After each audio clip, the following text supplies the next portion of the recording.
Well, good afternoon, YouTube. This is Chuck, and it's the next day from my last video, so that'll make it Monday, January 29th, 2024, and it's early afternoon, and I'm getting ready to put some antifreeze here in the van. If you watched my last video, I kind of ran out of daylight, and so I didn't do it last night, so I'm going to do it today. And so what am I going to do? I got, well, you can see I got a little funnel there, and down here I got a couple gallon of used antifreeze that I had left over from another project. I'm going to go ahead and use that.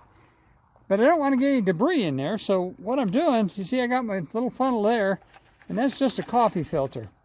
So I went down there and swiped the coffee filter from my coffee maker, and I'm going to pour that through that. And we'll see how that works, and we'll get her fixed up and we'll get her running this afternoon. And I got a couple other things I'm working on. I'll see how much of that I can take you along with me on. So I'll be back with you again here in just a little bit. Okay, we've got it all filled up, and I got cleaned up my mess down there, and my old piece of cardboard, it's about had it. It's going to go in the garbage. But I'm going to start it up, and I'm going to let it warm up and see if the thermostat opens. How am I going to know that? Well, I got my little infrared thermometer thing here that I can check temperature on everything, and I should know as soon as it opens up, I should be able to tell the difference in temperature. So let me go do that, and I'll get back to you and tell you how it came out. And I should be able to tell if the thermostat's working right just by watching the temperature gauge. And it's been sitting here running for a little bit now, and as you can see, it's finally come up off the peg. And we'll keep an eye on that, and I'll let you know how we do.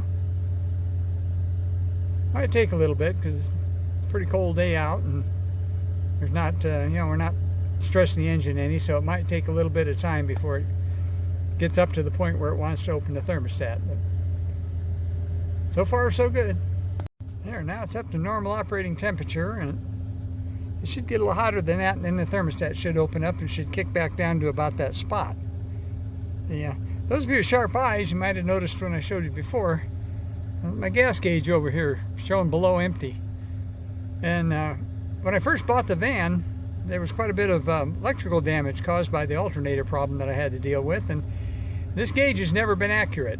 Now, the tank is a 22-gallon tank, but when it hits empty, it's still got 10 gallon left, so the gauge itself only gauges the top 12 gallon of the tank.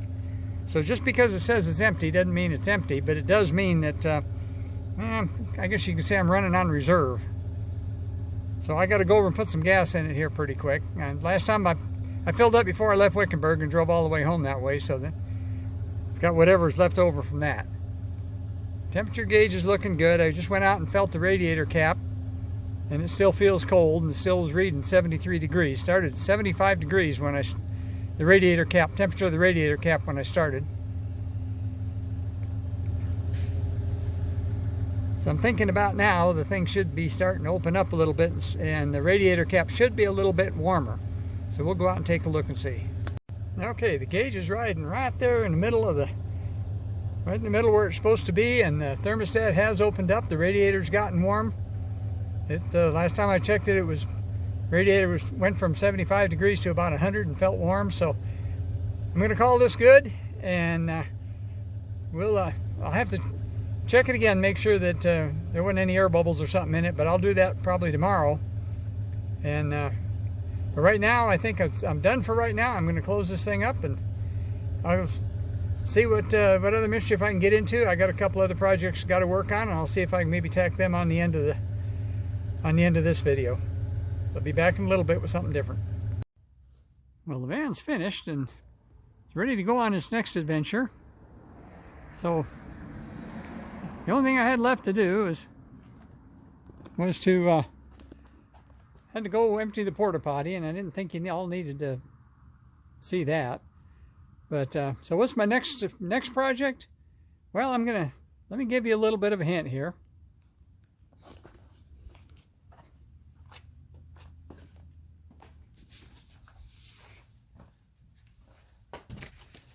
Sun's in the wrong place, so I'm trying to use a piece of cardboard so I don't get a bunch of sun glare. But next project involves this thing. So what is this thing? Well, folks, that's, for those of you that aren't familiar with, that's a transmission jack. So I got it in there. I got it strapped down so it won't roll around. And my squatching partner, Kevin, let's see if I can get over here where I can talk to you maybe without a lot of glare. My squatching partner, Kevin, he's got a big lifted Toyota Tundra pickup. He calls it the Ark. And the fuel pump went out of it. And of course it's in the tank. So, and of course the tank's got a bunch of fuel in it.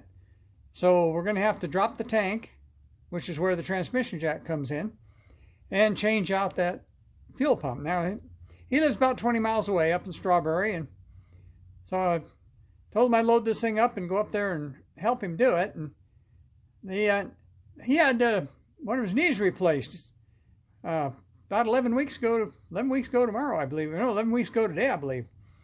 And so he's still he's doing real well, but he's still recuperating from that. So whoop, there went my wind blew my sunblock down. So anyway, so that's what we're doing on that one, and I'll bring you along and show you that project, see how that goes. I don't know how much crawling under the truck he'll be able to do, so I might end up having to do that part, but that's what we do. So let me tell you, as I always do, take care of each other and love each other, and we'll be back and document that one, and that ought to be an interesting project for a couple old guys who haven't done it before. So one little sidebar before I totally let you go, and is that my idea about using the coffee filter in the funnel, that didn't work out real well. And the reason why is because the antifreeze is too thick and it wouldn't run through the coffee filter. It just stood in there like a puddle. And so I ended up not being able to do that. So if you're thinking that was a pretty cool hack, forget about that. It didn't work. Should have told you that before. So let's go on this one. I'll be back on another one here pretty quick. And so right now I'll just tell you, give you one more look at that monstrosity. I had a heck of a time getting that thing up there and putting it in the back of my truck, because my truck's pretty tall and that thing's pretty darn heavy for an old guy. But we got her done. We're ready to go. As soon as he calls and tells me that his pump is there, then we'll be up there to help him change it. So for right now, I'm just going to tell you, peace out.